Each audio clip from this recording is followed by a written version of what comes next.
साल चुनाव होने वाला है, 2025 में चुनाव होने वाला है। इस बार जो है बिहार की राजनीति कई और मायने में कोई खास है, इसलिए कि इस बार का जो चुनाव होगा वो महागठबंधन बनाम एनडीए नहीं बल्कि जनसुराज के साथ ही होगा। आज इसी मुद्दे पर बात करने के लिए जनसुराज के जाने माने चिकित्सक के साथ साथ जो है जनसुराज पार्टी के महासचिव पे हैं। उन्हीं से जानेंगे कि इस बार का जो चुनाव होगा, बिहार का चुनाव होगा, वो किस ओर जाएगा।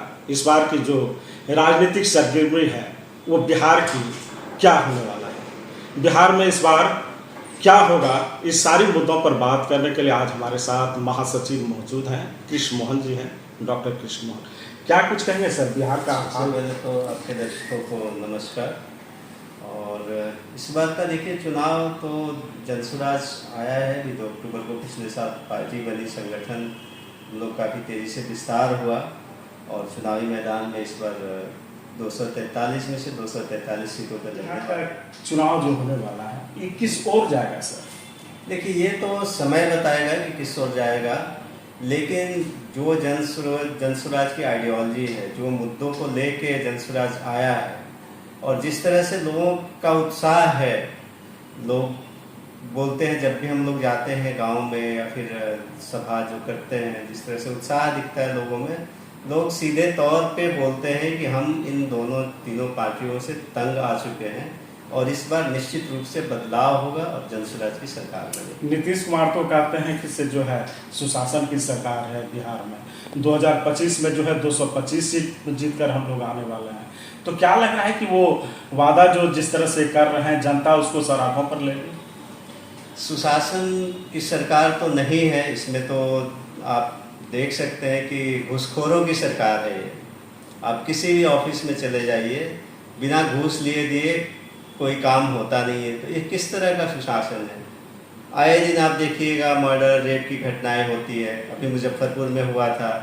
तो इसको अगर सुशासन बोलते हैं तो फिर कुशासन क्या है? तो सुशासन तो कहीं से भी नहीं है और जनता इस बात को समझ रही है। जनता तंग आ चुकी है, बोले ना, जनता तंग आ चुकी है। 20 सालों से इन दोनों पार्टियों को जिता के जनता के पास कोई विकल्प नहीं था। जब हम लोग पूछते हैं कि भाई आप जब विकास हुआ नहीं तो आप लोग क्यों वोट देते हैं, जब आपकी शिक्षा का आपके लिए प्रबंध नहीं हुआ, अच्छे स्वास्थ्य का प्रबंध नहीं हुआ, रोजगार नहीं, तो आप वोट क्यों देते हैं? सीधे तौर पे बोलते हैं कि कोई विकल्प था नहीं, इस बार जनसुराज आया है और इस बार बदलाव होके रहेगा। सरकार कहते हैं कि रोजगार भी दे रहे हैं, पलायन भी रुक गया है। क्या लग रहा है कि रोजगार मिल रही है? वो तो आप लोग बताइएगा। आप लोग गांव में चले जाइए, केवल महिलाएं, बच्चे और बूढ़े दिखते हैं, नौजवान तो गायब है। तो पलायन रुका कहाँ?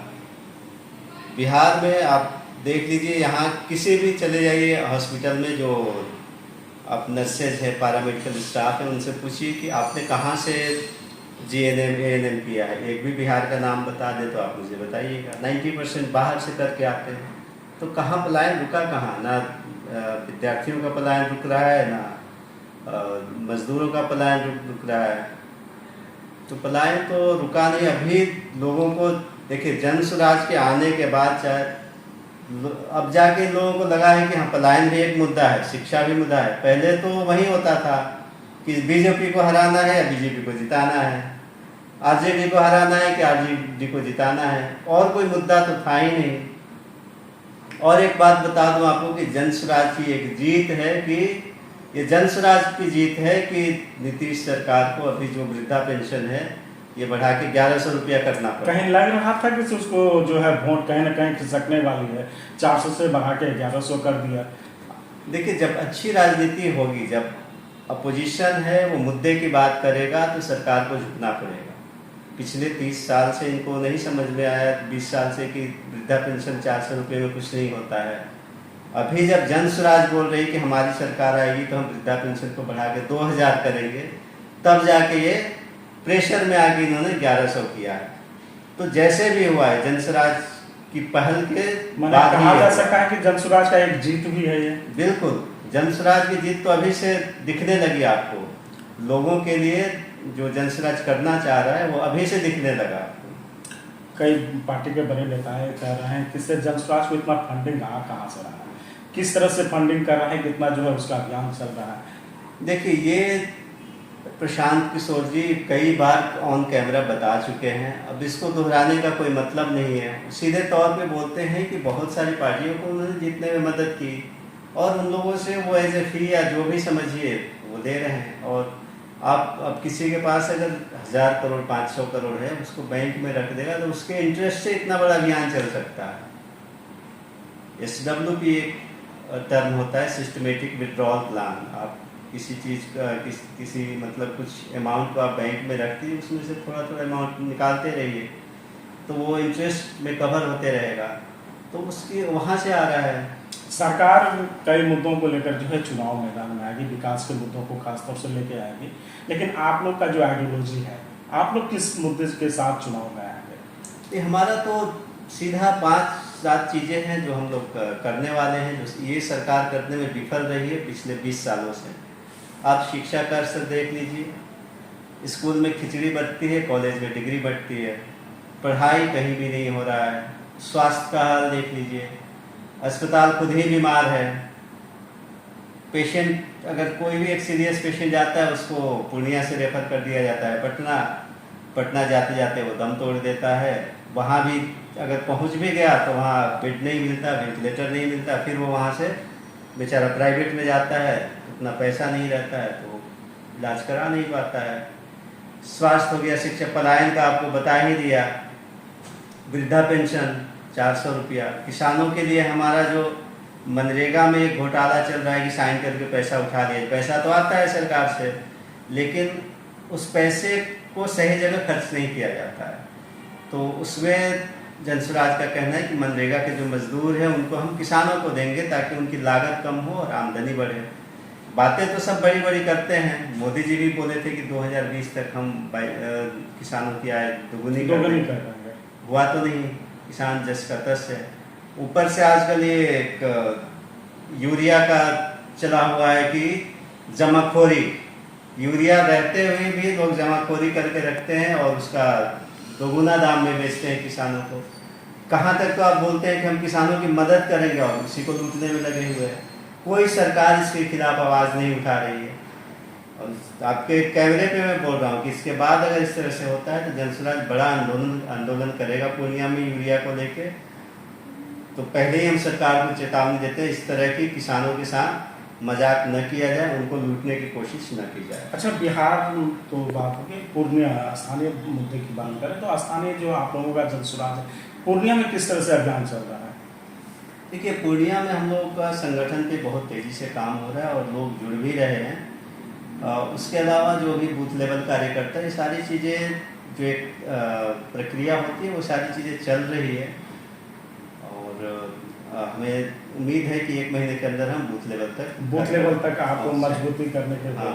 अच्छा, प्रशांत किशोर का एक इंटरव्यू भी हमने सुना था कि वो कह रहे थे कि 130 से कम सीट अगर आएगी तो ये प्रशांत किशोर यानी कि जनसुराज का सबसे बड़ा हार होगा। क्या लग रहा है कि 130 से कम आंक रहे हैं या इससे ज़्यादा आंक रहे हैं? देखिए, अगर प्रशांत किशोर जी ने बोला है तो कुछ सोच के बोला है, ज़मीनी हकीकत देख के बोला है। मैं बिल्कुल लोग एकदम बदलाव के मूड में हैं, तंग आ चुके हैं। हर कोई यही बोल रहा है कि जहाँ भी जाते हैं किसी ऑफिस में घुस लेना पड़ता है। शिक्षा के बारे में कोई सोचना, बात ही करना बंद कर दिया है। स्वास्थ्य के बारे में कोई सोचता नहीं।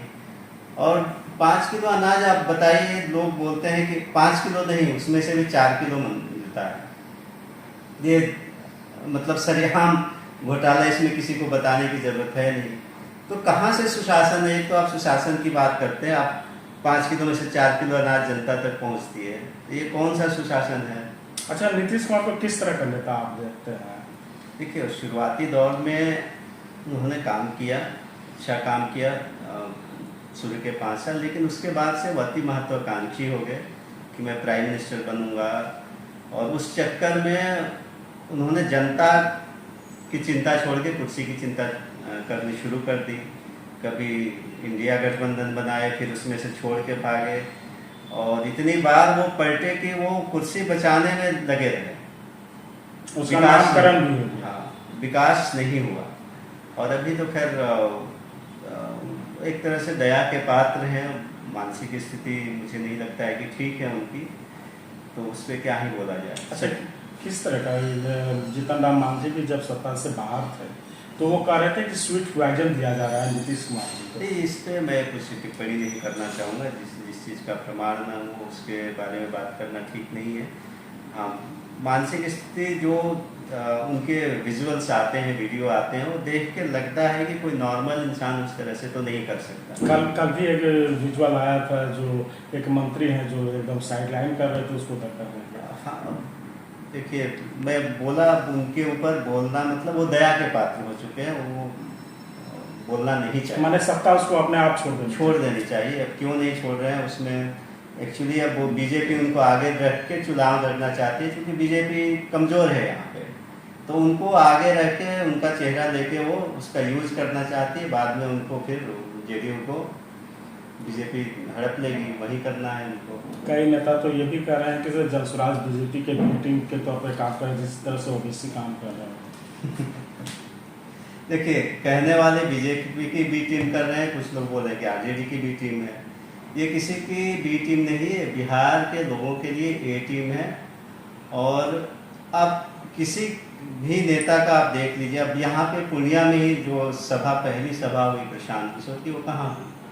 बनमनखी में हुई। वहाँ से किसकी, कौन है मंत्री? बीजेपी के मंत्री है।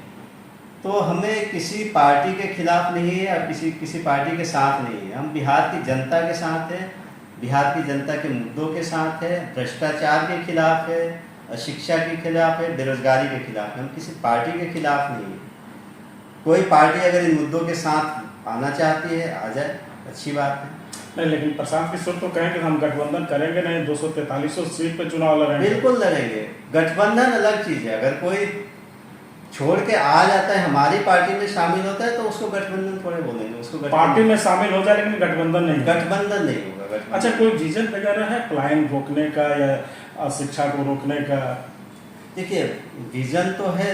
अब जैसे शिक्षा में हम लोगों का ये है कि अभी जैसे गांव-गांव में खुल गया है स्कूल, खिचड़ी स्कूल, उस मॉडल पे हम लोग नहीं चलने वाले हैं, जनसुराज नहीं चलने वाला है।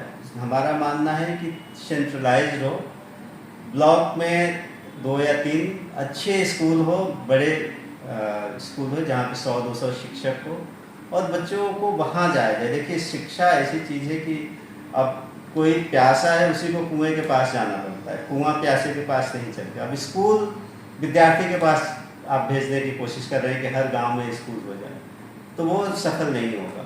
विद्यार्थी को ही स्कूल में जाना पड़ेगा। तो अच्छे स्कूल हो जहाँ साफ सफाई हो, सबके लिए टॉयलेट की व्यवस्था हो, कैंटीन हो, अच्छा प्लेग्राउंड हो, इस तरह का बड़ा स्कूल हो।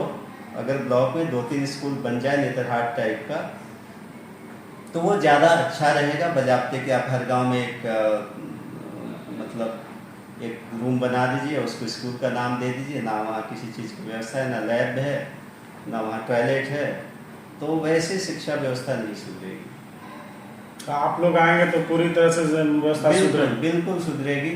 समय लगेगा, उसमें समय लगेगा। और तब तक जनसुराज पार्टी का कहना है कि जब तक व्यवस्था नहीं सुधरती स्कूलों में, तब तक कोई भी आदमी चाहे तो अपने बच्चे को प्राइवेट स्कूल में पढ़ा सकता है, उसका पैसा सरकार देगी। अभी तो सरकार जो है बच्चे को जो आरटी के तहत, राइट टू एजुकेशन के तहत जो स्कूलों में नामांकन होता है, कई स्कूल वाले तो कहते हैं कि हम लोग को पैसा भी नहीं मिलता है। आप लोग जब पढ़ाएंगे तो पैसा वगैरह मिलेगा ना हम लोग को, शिक्षक को? नहीं, स्कूल वाले को। जो प्राइवेट स्कूल में जो बच्चे का राइट टू एजुकेशन के तहत 25%, तो स्कूल वाले कहते हैं हम लोग को पैसा भी नहीं मिलता है। तो आप लोग अगर पढ़वाएंगे, क्यों नहीं मिलेगा भाई? पैसा क्यों नहीं देगी सरकार? उसमें तो हक है उसका, तो पैसा तो देंगे ही। अब नहीं दे रहे तो आपको इस सरकार से सवाल पूछना चाहिए कि क्यों नहीं दे रही है। पैसा तो देना पड़ेगा। अब उसको हम थोड़ा सा कॉस्ट कटिंग करके, वो बातचीत करके आपस में कि थोड़ा सा फी कम किया जाए इनके लिए, वो कर सकते हैं।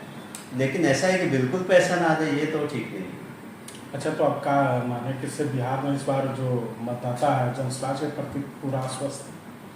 बिल्कुल, जहाँ भी जाते हैं मैक्सिमम लोग, कुछ लोग हैं जो कि दलाली उलाली ऑफिसों में करते हैं, जिनका पेट उसी से पल रहा है। आप देखिएगा तो यहाँ ब्लॉक में दलाल है, थाने में दलाल है, हर जगह तो है। तो उस तरह के जो लोग हैं उनके लिए तो अच्छा है, उनका जीविका इसी से चलता है, दलाली से। उनको छोड़ दिया जाए तो मैक्सिमम लोग बदलाव चाहते हैं कि ये भ्रष्टाचार खत्म हो, शिक्षा की व्यवस्था हो, रोजगार की व्यवस्था हो, स्वास्थ्य की व्यवस्था हो। लास्ट सवाल है कि अभी तक पार्टी जो है प्रत्याशी का घोषणा नहीं किया है, क्या लग रहा है कब तक प्रत्याशी का घोषणा हो जाएगा? एक चर्चा भी आम है कि पूर्णिया से जो है एक डॉक्टर साहब हैं जो हो सकते हैं कि प्रत्याशी हों, तो क्या लग रहा है कि इससे कब तक पार्टी की घोषणा हो जाएगी? देखिए, वो सेंट्रल जो इलेक्शन कमेटी है उनका काम है, और जो बात होती है जुलाई अगस्त में, जुलाई या लास्ट में मेरे ख्याल से घोषणा हो जाएगी, उम्मीदवारों की घोषणा हो जाएगी। अच्छा, तो किस तरह का अभियान पूरा जोर शोर से चल रहा है? अभी तो कई तरह के अभियान चल रहे हैं, मतलब बहुत सारे वर्टिकल से काम चल रहा है, अंदर अंदर गांव तक में, बूथ लेवल तक में, सचिव लेवल पे, हर तरह से काम चल रहा है। तो अब उसका डिटेल तो बताना ठीक नहीं है कि क्या स्ट्रेटजी है, कैसे काम चल रहा है। हम मतदाता से कुछ कहेंगे जो जनसुराज से जुड़ना चाहते हैं?